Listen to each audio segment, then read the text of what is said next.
ಭೀಮ್ ದಲಿತ ಭೂರಕ್ಷಣಾ ವೇದಿಕೆ ಹಾಗೂ ದಲಿತ ಸಂಘಟನೆಗಳ ಒಕ್ಕೂಟದಿಂದ ಬೃಹತ್ ತಮಟೆ ಚಳವಳಿಯನ್ನು ಹಮ್ಮಿಕೊಂಡಿದ್ದು, ಈ ಕಾರ್ಯಕ್ರಮಕ್ಕೆ ಆಗಮಿಸಿರ್ತಕ್ಕಂಥ ಎಲ್ಲ ನನ್ನ ಆತ್ಮೀಯ ಹೋರಾಟಗಾರರಿಗೆ ಹಾಗೂ ಡಾಕ್ಟರ್ ಬಾಬಾ ಸಾಹೇಬ್ ಅಂಬೇಡ್ಕರ್ಗೂ ವಂದಿಸುತ್ತಾ, ಹಾಗೂ ಈ ಕಾರ್ಯಕ್ರಮಕ್ಕೆ ಆಗಮಿಸಿರ್ತಕ್ಕಂಥ ಎಲ್ಲ ನನ್ನ ಹೋರಾಟಗಾರರಿಗೂ ಮತ್ತು ನನ್ನ ಅಕ್ಕ ತಂಗಿಯರಿಗೂ ಮತ್ತು ಮಾಧ್ಯಮದವರಿಗೂ ವಂದಿಸುತ್ತಾ, ಮತ್ತು ಪೊಲೀಸ್ ಸಿಬ್ಬಂದಿಯವರಿಗೂ ನಮಗೆ ಅನುಮತಿಯನ್ನು ನೀಡಿದಂಥ ಉಪ್ಪಾರಪೇಟೆ ಪೊಲೀಸ್ ಅಧಿಕಾರಿಗಳಿಗೂ ವಂದಿಸುತ್ತಾ, ಈಗ ನಮ್ಮ ಒಂದು ವಿಚಾರಗಳನ್ನು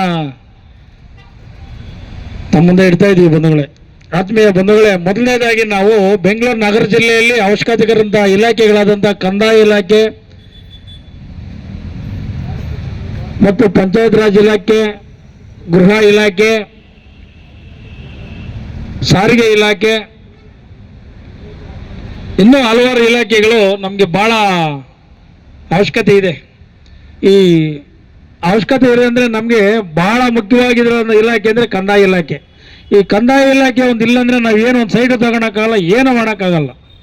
ಇವತ್ತು ಮೇಡಮ್ ಅವ್ರು ಹೇಳ್ತಾಯಿದ್ರು, ಬೀದಿ ವ್ಯಾಪಾರಿಗಳಿಗೆ ಎಲ್ಲಿ ಅಲ್ಲೇ ಆಯಿತು, ಎಲ್ಲಿ ಗಲಾಟೆ ಆಯಿತು ಅಂದರೆ ಈ ಬಿಲ್ಡರ್ಗಳು ಮಾಡೋಂಥ ಕಪಿಶೇಷ್ಟಿಗಳಿಂದ ಈ ಒಂದು ಬೀದಿ ವ್ಯಾಪಾರಿಗಳ ಮೇಲೆ ಅಲ್ಲೇ ಆದಂಥ ಸಂದರ್ಭದಲ್ಲಿ ಅದನ್ನು ತಡೆಯೋಕೆ ಹೋದಂಥ ಒಬ್ಬ ರಾಷ್ಟ್ರೀಯ ಘಟಕದ ಅಧ್ಯಕ್ಷರ ಮೇಲೆ ಹಲ್ಲೆ ಆಗ್ತದೆ. ಈ ಹಲ್ಲೆ ಆದಂಥ ಸಂದರ್ಭದಲ್ಲಿ ಈ ಮ್ಯಾನ್ಗೆಟ್ ಅಂತ ಈ ಕೆಲವು ವೈಟ್ ಫೀಲ್ಡ್ ಪೊಲೀಸ್ ಅಧಿಕಾರಿಗಳಿಂದ ಇದಾಗ್ತದೆ. ಈ ಪೊಲೀಸ್ ಅಧಿಕಾರಿಗಳು ಇಮಿಡಿಯೇಟ್ಲಿ ಪೊಲೀಸರ ಮುಂದೆನೇ ಗಲಾಟೆಗಳಾಗೋದು. ಈ ಪೊಲೀಸರೇ ಈ ತಿಂಗಳು ಮಾಮೂಲಿ ವಸೂಲಿ ಮಾಡ್ಕೊಳೋದು, ಅವರೇ ಬೀದಿಗಳಲ್ಲಿ ನೀವು ವ್ಯಾಪಾರ ಮಾಡಿ ಅನ್ನೋದು, ವಾರಕ್ಕೆ ಹೋಗಿ ಅಲ್ಲಿ ಕಲೆಕ್ಷನ್ಗಳು ಮಾಡ್ಕೋದು. ಸುಮಾರು 4,000 ವ್ಯಾಪಾರಿಗಳ ಹತ್ರ ವಸೂಲಿ ಮಾಡ್ತಾರಂತೆ. ಇವತ್ತು ನಾನು ಆ ಭಾಗದಲ್ಲಿರೋಂಥ ಪೊಲೀಸ್ ಅಧಿಕಾರಿಗಳಿಗೆ ಹೇಳ್ತೀನಿ, ನೀವು ನಾಚಿಕೆ ಮಾನ ಮರ್ಯಾದೆ ಇದ್ದರೆ ₹1 ಯಾರಾದ್ರೂ ತಗೊಳಕ್ಕೆ ಹೋಗ್ಬೇಡಿ.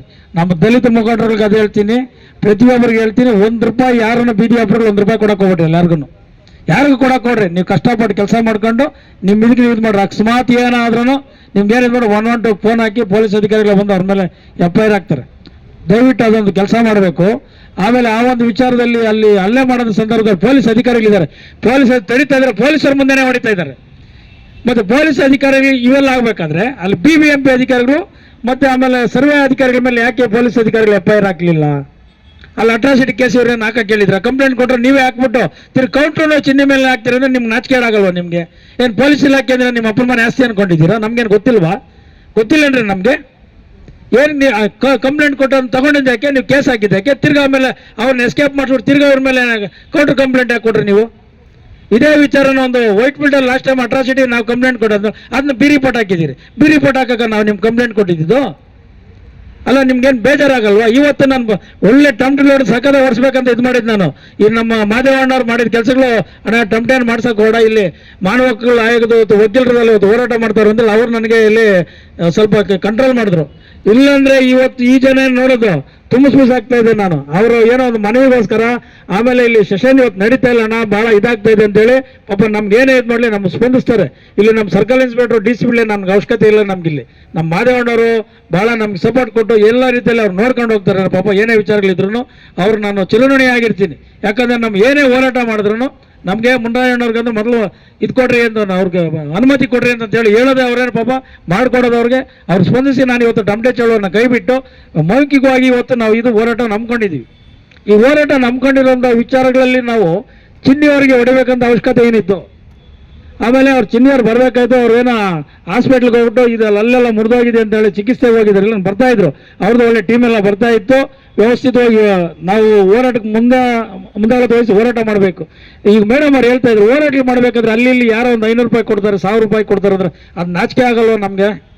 ಅಲ್ಲ, ನಮ್ಗೆ ನಾಚಿಕೆ ಆಗಲ್ಲ. ಅವ್ರು ಕೊಡೋ ಒಂದು ₹500 ಬಯಸ್ಕೊಳೋದು, ಓಟ್ ಹಾಕೋದು, 5 ವರ್ಷ ಅವ್ರಿಗೆ ಕುತ್ತಿಗೆ ಹಾಕಿ ಬಿಸಾಕೋದು. ನಾವು ಇವತ್ತು ಹೋರಾಟಕ್ಕೆ ಕಾಸೇನ ಯಾರತ್ರನ ಡೀಲ್ ಮಾಡ್ಕೊಂಡು ನಾವು ಕಾಸುಗಳು ಕೊಡ್ಬೇಕಂತ ನಿಮಗೆ? ಅಂಥ ಕೆಲಸಗಳು ಬೇಕಂತ ನಮಗೆ? ಇವತ್ತು ನಮ್ಮ 4 ಜನ ದಲಿತ ಅಧಿಕಾರಿಗಳನ್ನ ಒಬ್ಬ ಅವಿವೇಕಿ ನೀವು ದಲಿತ ಅಧಿಕಾರಿಗಳನ್ನ ಹಾಕಿದ್ರೆ ಅಂತ ಕಂದಾಯ ಸಚಿವರಿಗೆ ಬೈತಾವನಂದ್ರೆ ನಾವು ನಮ್ಮ ದಲಿತರ ಅಧಿಕಾರಿಗಳ ಪರವಾಗಿ ನಾವು ಇರಬೇಕು. ನಾವು ಕಾಸುಗಳಿಗೆ ಆಸೆ ಬಿದ್ಕೊಂಡು ನಾವು ಹೋರಾಟ ಮಾಡ್ಬೇಕಂತ ನಾವು ನಾವು ಮಾಡೋಂಥ ಕೆಲಸಗಳು. ಇವತ್ತು ಅಲ್ಲಿ 10 ಗಂಟೆಗೆ 9 ಗಂಟೆಗೆ ಬಂದು ಇಲ್ಲಿ ಕುತ್ಕೊಂಡಿದ್ದೀನಿ. ನಮ್ಮ 12 ಗಂಟೆ ಆದ್ರೆ ಇಲ್ಲಿ ಹೋರಾಟಕ್ಕೆ ಬಂದಿದ್ದು. ಹೋರಾಟಗಾರ ಲಕ್ಷಣಗಳೇನ್ರಿ ನಮಗೆ? ಹೋರಾಟಗಾರ ಲಕ್ಷಣಗಳೇನಿರುತ್ತೆ? ಒಂದು ದಿನ ಮುಂಚಿದ ಮುಂಚಿದ ಒಂದು ಹೋರಾಟಕ್ಕೆ ಒಂದು ಇದು ಕೊಟ್ಟು ಇನ್ನು ಯಾವ ರೀತಿ ನೀವು ಒಂದು ವೇಳೆ ನಮ್ಮ ಮೇಲೆ ಅಲ್ಲೇ ಐತೆ ನೀವು ಇದೇ ರೀತಿ ನಮ್ಗೆ ರಕ್ಷಣೆ ಕೊಡೋದು.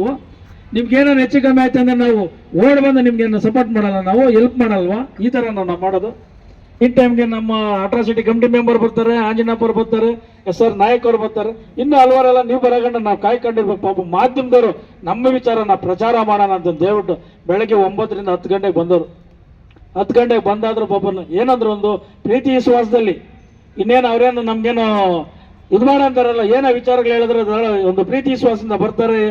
ವ್ಯವಸ್ಥಿತವಾಗಿ ನಾವೇನ ಅವ್ರಿಗೇನೇನು ಹೇಳಿದ್ರೆ ನಮ್ಮ ವಿಚಾರನ ಪ್ರಚಾರ ಮಾಡಿ ಇಡೀ ಅಧಿಕಾರಿಗಳಿಗೆ ಧಮಕಿ ಹಾಕೋದ್ರಿಂದ ಮಾಧ್ಯಮ ವರ್ಗದವರು ಇವತ್ತು ಮಾನವ ಹಕ್ಕು ಆಯೋಗ ದಿನಾಚರಣೆ ಪ್ರತಿಯೊಬ್ಬರಿಗೂ ನೋಡಿ ಇವತ್ತು ವಕೀಲರೆಲ್ಲ ಸೇರಿಬಿಟ್ಟು ಒಳ್ಳೆ ಕಾರ್ಯಕ್ರಮ ಮಾಡ್ತಾವ್ರೆ. ಅಲ್ಲಿ ಬಹಳ ಸಂತೋಷ ಆಯ್ತು ನನಗೆ. ಅವ್ರೇನ ಕಾರ್ಯಕ್ರಮ ಹಮ್ಮಿಕೊಂಡು ನಮ್ಗೆ ಗೊತ್ತಾಗಿದ್ರೆ ನಾವು ಮಾಡ್ತಾ ಇರಲಿಲ್ಲ.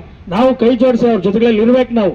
ಯಾಕಂದ್ರೆ 1948ರಲ್ಲಿ ಬಾಬಾ ಸಾಹೇಬ್ ಅಂಬೇಡ್ಕರ್ ಅವರು ಅವ್ರ ವಿಚಾರಗಳು ಇನ್ನೇನುಗಳೆಲ್ಲ ಇವತ್ತು ವಕೀಲರು ಧ್ವನಿ ಎತ್ತವ್ರೆ.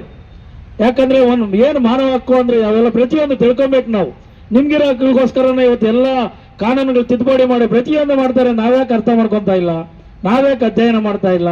ಇವತ್ತು ಬಾಬಾ ಸಾಹೇಬ್ ಅಂಬೇಡ್ಕರ್ ಒಂದು ಸಂವಿಧಾನ ಅರ್ಪಣೆ ಮಾಡಿ ಪ್ರತಿಯೊಬ್ಬರಿಗೂ ಕಾನೂನು ಕೊಡಬೇಕಾದ್ರೆ, ಪ್ರತಿಯೊಬ್ಬರು ಉದ್ಯೋಗ ಕೊಡಬೇಕಾದ್ರೆ, ಪ್ರತಿಯೊಬ್ಬರಿಗೂ ಆರ್ಥಿಕವಾಗಿ ಪ್ರಬಲರಾಗಬೇಕಾದ್ರೆ, ರಾಜಕೀಯವಾಗಿ, ಆರ್ಥಿಕವಾಗಿ, ಶೈಕ್ಷಣಿಕವಾಗಿ ಎಲ್ಲ ರೀತಿಯಲ್ಲಿ ಕೊಡಬೇಕಾದ್ರೆ ಬಾಬಾ ಸಾಹೇಬ್ ಅಂಬೇಡ್ಕರ್ ಅವರು ಈ ಒಂದು ದೇಶದಲ್ಲಂದ್ರ ಹೊರದೇಶದ 60 ದೇಶಗಳ ಕಾನೂನುಗಳನ್ನು ಅಧ್ಯಯನ ಮಾಡಿ 2 ವರ್ಷ 11 ತಿಂಗಳು 17 ದಿನ ಸಂವಿಧಾನ ಬರೆದು ನಮ್ಗೆಲ್ಲರೂ ನ್ಯಾಯ ಕೊಟ್ಟವ್ರು. ಅಂದ್ರೆ ನಾವೆಲ್ಲ ನ್ಯಾಯಕ್ಕೆ ಬೆಲೆ ಬಿದ್ದಿರ್ತೀವಲ್ರಿ, ನಾಚಿಕೆ ಆಗಲ್ಲ ನಮ್ಗೆ.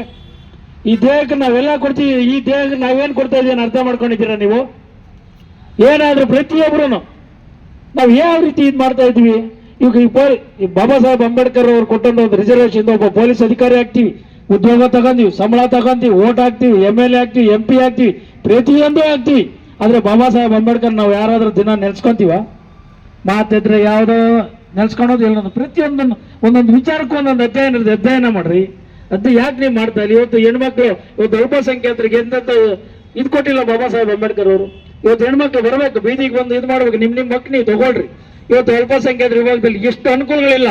ಯಾರಾದ್ರೂ ನಿಮ್ಗೆ ರಾಜಕಾರಣ ಹೇಳ್ತಾರ ಮುಸ್ಲಿಮ್ಸ್ ಅವ್ರಿಗೆ ಇಷ್ಟಿದೆ ತಗೊಳ್ರಿ ಅಂತ ಹೇಳ್ಬಿಟ್ಟು ನೀವ್ ಯಾಕೆ ತಗೊಂಬಾರ್ದು? ನೀವು ಯಾರ್ಯಾರ ತಗೊಂಡು ಇದು ಮಾಡ್ತಾರೆ, ನೀವ್ ಯಾಕೆ ತಗೊಂಬಾರ್ದು? ನಿಮ್ಮ ಮಕ್ಕಳು ನೀವು ಪ್ರತಿಯೊಂದು ಇದೆ, ನಿಮ್ದು ಯಾವ್ದೊಂದು ವಕ್ ಬೋರ್ಡ್ ಇದೆ, ತಗೊಳ್ರಿ. ಕೋಡಿಯಂ ಬ್ಲಾಕ್ ಅಲ್ಲಿ 13-9ನೇ ಫ್ಲೋರ್ ಅಲ್ಲಿ ಇದೆ, ಹೋಗ್ಬಿಟ್ಟು ಒಂದು ಅರ್ಜಿಗಳು ಹಾಕಿ ನಿಮ್ಗೆ ಏನು ಅನುಕೂಲ ಅದೆಲ್ಲ ತಗೊಳ್ರಿ. ವಿದ್ಯಾಭ್ಯಾಸ ಅನುಕೂಲ ಇದೆ, ಪ್ರತಿಯೊಂದು ಅನುಕೂಲ ಇದೆ. ಆಮೇಲೆ ಈಗ ಏನು ನಮ್ಮ ಹೆಣ್ಮಕ್ಳೆಲ್ಲ ಹೋರಾಟಕ್ಕೆ ಬಂದಿದ್ದಾರೋ, ಇವತ್ತು ನಮ್ಮ ಭಾರತಿ ಮೇಡಮ್ ಅವ್ರಿಗೆ, ಇದು ಭಾಗ್ಯ ಮೇಡಮ್ ಅವ್ರಿಗೆ ಹೇಳ್ತಾ ಇದ್ದೀನಿ, ಇವತ್ತೇ ಒಂದು ಅರ್ಜಿ ಕೊಟ್ಟು ಜಿಲ್ಲಾಧಿಕಾರಿಗಳಿಗೆ ಅವ್ರಿಗೆಲ್ಲರಿಗೂ ಒಂದೊಂದು ಸೈಟ್ ಸ್ಯಾಂಕ್ಷನ್ ಮಾಡಿಸಿ. ನಿಮ್ಮ ಸಂಘಟನೆಯಲ್ಲಿ ಒಂದು ಅರ್ಜಿ ಕೊಡ್ರಿ, ನಾವು ಸ್ಯಾಂಕ್ಷನ್ ಮಾಡಿಸಿ. ಇಡೀ ಅಟ್ರಾಸಿಟಿ ಕಮಿಟಿ ಮೆಂಬರ್ ಅಲ್ಲಿ ಆಂಜನಪ್ಪ ಅವರು ಪವರ್ಫುಲ್ ಲೀಡರ್ಗಳಿದ್ದಾರೆ. ಆಮೇಲೆ ನಮ್ಮ ನಾಯಕ್ ಸರ್ SR ನಾಯಕ್ ಅವರು ಇದ್ದಾರೆ. ನಮ್ಮ ಇವ್ರು ವ್ಯವಸ್ಥೆ ಮಾಡ್ತಾರೆ, ನಾವೆಲ್ಲ ಇರ್ತೀವಿ. ನೀವು ಮಾಡ್ಬೇಕಾ ಕೆಲಸಗಳೆಲ್ಲ ನಾವು ಮುಂದಿನ ದಿನಗಳಲ್ಲಿ ನೀವು ಮಾಡಬೇಕು. ನೀವು ಒಂದು 12 ಗಂಟೆಗೆ ಬರೋದು ಬಿಡ್ಬೇಕು. ಇಲ್ಲಿ 9 ಗಂಟೆ ಅಂದ್ರೆ 9 ಗಂಟೆಗೆ ಇರಬೇಕು. ಟೈಮ್ ಮ್ಯಾನೇಜ್ಮೆಂಟ್ ನೀವು ಕಲಿಬೇಕು, ಇಲ್ಲಾಂದ್ರೆ ನೀವು ಲೀಡರ್ಗಳಾಗಲ್ಲ. ಇಲ್ಲಿ ಸಾವಿತ್ರಿಬಾಯಿ ಪೂಲೆ ತರ ಓಡಾಡೋದು ಆಮೇಲೆ ಮಾತನಾಡಿದ್ರೆ ಪ್ರಯೋಜನ ಇಲ್ಲ. ಅದನ್ನ ಕಾರ್ಯರೂಪ ತಗೋಬೇಕು. ಕಾರ್ಯರೂಪ ತಗೊಂಡಿಲ್ಲ ನೀವು ಲೀಡರ್ಗಳಾಗಲ್ಲ. ಇವತ್ತು ಬಾಬಾ ಸಾಹೇಬ್ ಅಂಬೇಡ್ಕರ್ ಜೊತೆಯಲ್ಲಿ ಒಬ್ರು ಗಡಿ ಬಾಬಾ ಅಂತ ಇರ್ತಾರೆ, ತಿಳ್ಕೊಂಡಿರ್ರಿ. ಬಾಬಾ ಸಾಹೇಬ್ ಅಂಬೇಡ್ಕರ್ ಇವತ್ತು ಇಲ್ಲಿ ಮೀಟಿಂಗ್ ಬರ್ತಾವ್ರೆ ಅಂದ್ರೆ 3 ದಿನ ಮುಂಚಿತವಾಗಿ ಹೋಗಿದ್ದಾರೆ. ಗಡಿ ಬಾಬಾ ಹೋಗ್ಬಿಟ್ಟು ಗ್ರೌಂಡ್ ಎಲ್ಲ ಕ್ಲೀನ್ ಮಾಡ್ತಾರೆ. ತಲೆಗೆ ಬಟ್ಟೆ ಕಟ್ಕೊಂಡು, ಜೋಳಿಗೆ ಕಟ್ಕೊಂಡು, ಪರಕೆ ಕಟ್ಕೊಂಡು ಗುಡಿಸ್ತಾ ಇರ್ತಾರೆ. ಒಬ್ಬ ಗಡಿ ಬಾಬಾ ಬರ್ತಾವ್ರೆ ಅಂದ್ರೆ 13,000 ಜನ, 14 ಲಕ್ಷ ಜನ, 5 ಲಕ್ಷ ಜನ ಸೇರ್ತಾರೆ. ಅವತ್ತು ಗಡಿ ಬಾಬಾ ಕಸ ಗುಡಿಸ್ತಾ ಇದ್ದಾರೆ. ಯಾರಪ್ಪ ಗಡಿ ಬಾಬಾ ಅಂತ ಹೇಳಿದ್ರೆ ಅವರೇ ಗಡಿ ಬಾಬಾ ಅಂದ್ರೆ ಎಲ್ಲರೂ ಗುಡ್ಸಕ್ಕೆ ಸ್ಟಾರ್ಟ್ ಮಾಡ್ತಾರೆ. ಮೊದಲು ಲೀಡರ್ ಅದನ್ನು ಮೊದಲು ಇಲ್ಲಿ ಬಂದು ನಿಂತ್ಕೊಬೇಕು. ಯಾವಾಗ ಬಂದ್ಬಿಟ್ಟು ಇಲ್ಲಿ ಭಾಷಣ ಬೀಗಾಗಿ ಬರ್ಬಂದ ಲೀಡರ್ಗಳೆಲ್ಲ ಅವರು